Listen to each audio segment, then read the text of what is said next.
Moi, je suis Ophélie, militante à Révolution. Et aujourd'hui, je vais vous poser une motion qu'on a déjà proposée, mais je vais vous la présenter. Donc, c'est un appel à la solidarité et à la participation des étudiants au mouvement des Gilets jaunes. On pense que c'est un moment décisif dans la mobilisation et que du coup, c'est important de voter clairement ce soutien. On appelle du coup clairement à préparer une grève générale, à ce que les bases syndicales fassent pression sur les directions syndicales pour appeler à une première grève générale de 24 heures et à une grève reconductible, mais qui soit réelle, pas juste une fois sur un papier qui se met dans un tiroir. C'est-à-dire qu'il faut la tracter, il faut que ce soit expliqué en quoi c'est nécessaire pour montrer, pour bloquer économiquement le pays et montrer qui, dans ce pays, gère l'économie, gère la production. Et cette motion, elle a déjà été votée à Montpellier, elle sera proposée dans d'autres universités, notamment à Paris, à Lyon et à Marseille. Donc c'est aussi le moment de montrer que c'est une unité non seulement de différents secteurs, mais aussi nationale. Et du coup, je vous présente la motion. L'AG de l'Université Toulouse-Jean Jaurès apporte son soutien au mouvement des Gilets jaunes ainsi qu'à tous les travailleurs, lycéens et étudiants mobilisés contre la politique antisociale du gouvernement Macron. Il ne s'agit plus désormais de lutter contre telle ou telle attaque du gouvernement, mais contre l'ensemble de sa politique. Ce gouvernement n'est pas légitime et il faut le renverser. Dans cette perspective, le mouvement syndical doit mettre à l'ordre du jour une grève générale de 24 heures comme point de départ d'un vaste mouvement de grève illimité. Merci. Donc du coup, ce matin, on a fait une petite action, on était passé nombreux, une trentaine à la préfecture de Toulouse pour essayer de rencontrer le préfet. Pardon. Du coup, trois gilets jaunes ont été reçus par le préfet, par le directeur de cabinet. Donc on n'a pas vraiment eu de réponse satisfaisante. Ils ont dit du vent. On leur a parlé des violences justement policières, donc pas de réponse non plus de leur part. Apparemment un rendez-vous serait peut-être prévu avec le chef de la police. On a demandé les nouvelles de Benoît aussi. Et donc il a un poste de réveil apparemment. Ouais, je sais pas tout dire. Voilà, donc voilà des réponses par rapport à ça. Je vais laisser la parole. Alors bonjour à tous, donc nous aujourd'hui on est là, on représente les Gilets jaunes, d'accord? Donc on aimerait s'associer à vous, puisque notre combat c'est le vôtre aussi. On est actuellement, comment dirais-je, mobilisés comme vous avez pu le voir régulièrement. Et si vous comptez manifester, on souhaite être à vos côtés si vous êtes d'accord. Voilà. Donc comme les lycéens de la semaine dernière, tout simplement. Après, on est tous dans le même bateau. Vous êtes les futurs salariés de la société. Nous sommes salariés aujourd'hui et on a tous les mêmes problèmes. Donc je vous invite à nous rejoindre.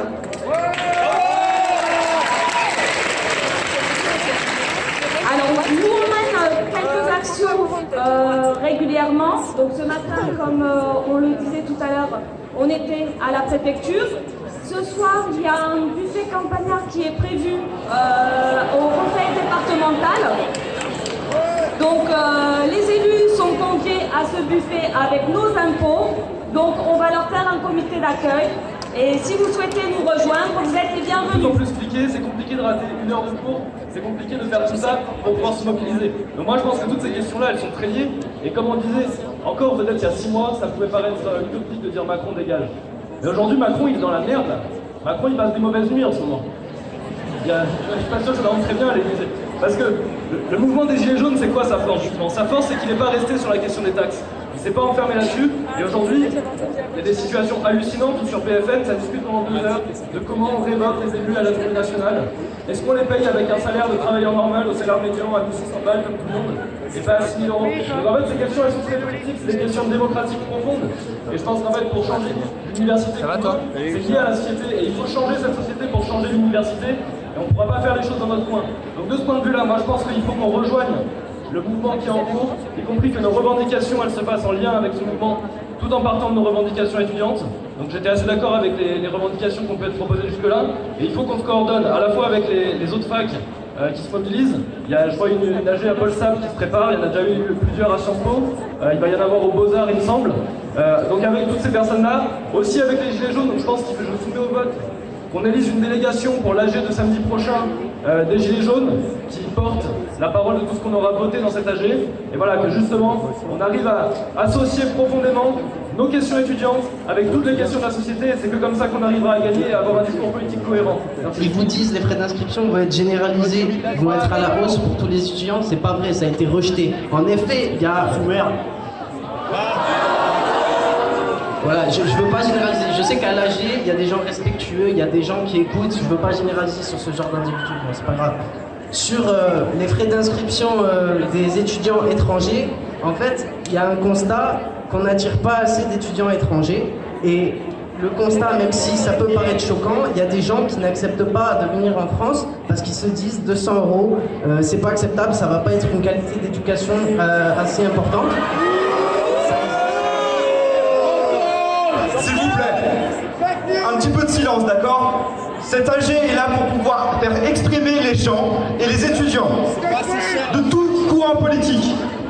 Merci. Et ensuite, le constat, évidemment, on sait, moi je sais dans mes TD qu'il y a des étudiants qui n'auraient pas pu venir en France s'il n'y avait pas ces frais d'inscription aussi bas. Je le comprends totalement. Ce qui est fait avec le gouvernement, c'est que les étudiants les plus riches, qui peuvent se permettre de payer des années universitaires plus chères, en payant plus cher, ils vont permettre d'augmenter les bourses aux étudiants les plus précaires. C'est ce qui va être fait. Il va y avoir un triplement des bourses pour les étudiants qui n'en ont pas les moyens. C'est ça la réalité. C'est ce qui n'a jamais été dit depuis plusieurs AG, depuis plusieurs mouvements. Ensuite, sur Parcoursup. Déjà, Parcoursup, c'est plus 27 000 d'étudiants acceptés comparé à APB. Parce que ça, on ne le dit pas. Mais l'an dernier, il y avait APB et c'était le tirage au sort pour STAPS, par exemple, pour la psycho, pour la socio, mais des gens, par tirage au sort, un système internet, ils n'étaient pas acceptés. Donc là, on a remis de l'humanité dans le système. Et on a permis à un certain nombre de personnes de... Voilà, merci. Ensuite, je vais parler sur la situation... Combien de temps ? Voilà, j'ai une minute, je vais parler de la situation actuelle en France. Il y a quelqu'un qui a dit Macron il dort mal. Je pense que c'est possible. Parce qu'il voit qu'il y a un nombre de personnes qui n'adhèrent pas à son projet. Mais c'est vrai, c'était accepté. Quand on a été élu, on savait qu'on n'avait pas la majorité. Simplement, on a fait un choix. Les gens qui nous ont élus, en effet, ils ont constaté qu'il y avait un immobilisme. Moi, on me parle de politique néolibérale depuis 40 ans. Je suis d'accord, mais il y a aussi des politiques de pansement. Et là, aujourd'hui, le gouvernement, il agit à la racine des problèmes. Quand il propose des repas petit déjeuner à 1 € dans les écoles, quand il propose aux jeunes droit à la formation jusqu'à 18 ans, quand il met le dédoublement en classe 30 secondes, ok. Mais ça, c'est agir à la racine pour les Français qui plus tard souffrent véritablement et auxquels on a appliqué depuis un certain nombre d'années des politiques de pansement. Moi, je pense que ce gouvernement, il va dans le bon sens. Et quand j'entends qu'on n'est pas en démocratie, il faut arrêter d'appeler à la violence. Parce qu'aujourd'hui, les gens qui se mêlent aux manifestants, qui sont des casseurs, ils veulent pas votre bien. Eux, ils veulent imposer l'anarchie, ils veulent imposer un ordre général. Et merci à tous, merci à vous. Je vais revenir sur un point qui semble un peu cristalliser le débat, c'est la question du blocage. Moi, j'ai l'impression que j'ai entendu beaucoup de gens parler du fait de ne pas bloquer, mais que personne n'a en soi proposé de bloquer. Et par ailleurs, je voulais rappeler que le blocage, c'est pas une fin en soi. On bloque pas pour bloquer, comme d'ailleurs certains nous prêtaient l'intention l'an dernier. Mais on bloque parce que c'est une modalité d'action, qui est constitutive d'une mobilisation. Et en soi, la mobilisation aujourd'hui dans cette fac, elle vient à peine de démarrer. C'est la première AG, si on ne compte pas celle de la dernière fois avant laquelle il n'y avait pas eu de vote. Et en fait, du coup, on se mobilise, il faut se mobiliser, et il faut se mobiliser non pas pour... la question c'est pas bloquer ou ne pas bloquer, c'est se mobiliser, et se mobiliser pourquoi, et se mobiliser comment, et pourquoi on doit se mobiliser? On doit se mobiliser parce que il y a une baisse des APL, il y a une hausse des frais d'inscription pour les étudiants et étudiantes étrangers, il y a Parcoursup, toujours, la mobilisation continue, et c'est ça la question qu'on doit se poser, et moi du coup, je voulais proposer de rejoindre demain la manifestation de 14h à Arnaud-Bernard, qui est appelée par les enseignants du secondaire, à faire, mais ça a déjà été dit, des lieux de rendez-vous tous les matins pour voir quelles actions on peut mettre en place. Et et proposer aussi de voir si on pouvait banaliser les cours, les jours de manifestation, afin que les étudiantes et étudiants et les personnels qui souhaitent se mobiliser ne soient pas pénalisés. Parce que par ailleurs, je le rappelle, le blocage l'an dernier, avant d'être un souvenir traumatisant pour nombre d'entre nous, en fait, il était juste présenté à des jours ponctuels afin que les étudiants et étudiants qui voulaient se mobiliser et les personnels qui voulaient le faire également ne soient pas pénalisés. Et donc, si les journées sont banalisées, par ailleurs, on soustrait la question du blocage qui semble perturber tout le monde. Je m'appelle Ignace Benguizou, je suis syndiqué à l'UET et militant au NPA. Du coup, très rapidement, pour revenir sur les questions des revendications étudiantes, puisque aujourd'hui nous sommes dans une assemblée générale étudiante et je pense que c'est toujours important d'y revenir, la question des frais d'inscription. Bon, tout à l'heure, on avait un militant des Jeunes avec Macron qui est venu nous expliquer que les frais d'inscription, s'ils augmentaient pour les étrangers, en fait, ça permettait de réduire les coûts pour les étudiants français. Je dis merci, en fait, c'est ce qu'on appelle la préférence nationale, et c'est un argument raciste. Donc, à partir de là, moi j'aimerais revenir sur la question de cette généralisation. Bien sûr que oui, qu'elle est dans les tiroirs. Ça fait des années qu'on nous dit non mais attendez, en fait on fait passer juste ce petit bout de réforme, mais tout ce qu'il y a derrière, on en a discuté, on va pas le faire. En tout cas pas maintenant. Mais par contre ça vient derrière, tout le monde va y passer. Donc nous en fait j'aimerais juste rappeler pourquoi en fait on était toutes ces revendications, que ce soit le gel des frais d'inscription, de rehausser les APL, de maintenir les rattrapages et les compensations, parce qu'en réalité on est pour une université ouverte à toutes et tous, indépendamment des questions de genre, de race, de sexe, d'orientation politique ou de revenus. Et tout ce dans l'objectif en réalité de pallier à une société qui mène la sélection sociale à toutes les échelles, où les enfants d'ouvriers ont 20 fois plus de chances de se retrouver ouvriers eux-mêmes, où les enfants de patrons ont 100 milliards de fois plus de chances de naître avec les poches pleines. À partir de là, je vais revenir sur la question de l'organisation du mouvement. Effectivement, aujourd'hui, je me demande qui mène les débats dans cette assemblée générale. Est-ce que ce sont les étudiantes et les étudiants ou bien BFM TV et le gouvernement? Parce que la question des casseurs, c'est sur BFM TV. La question, ce genre de questions, les questions des blocages, c'est la dépêche. Merci, je pense qu'on a autre chose à traiter ici. Du coup, dans nos préoccupations principales, aujourd'hui, tous les jours, les lycéens et les lycéennes de Toulouse sont dans la rue et bloquent leur lycée. Peu importe ce qu'on en pense, nous, qu'est-ce qu'on fait? On est là à discuter une fois par semaine, alors que les lycéens de 15 à 18 ans sont dans la rue tous les jours.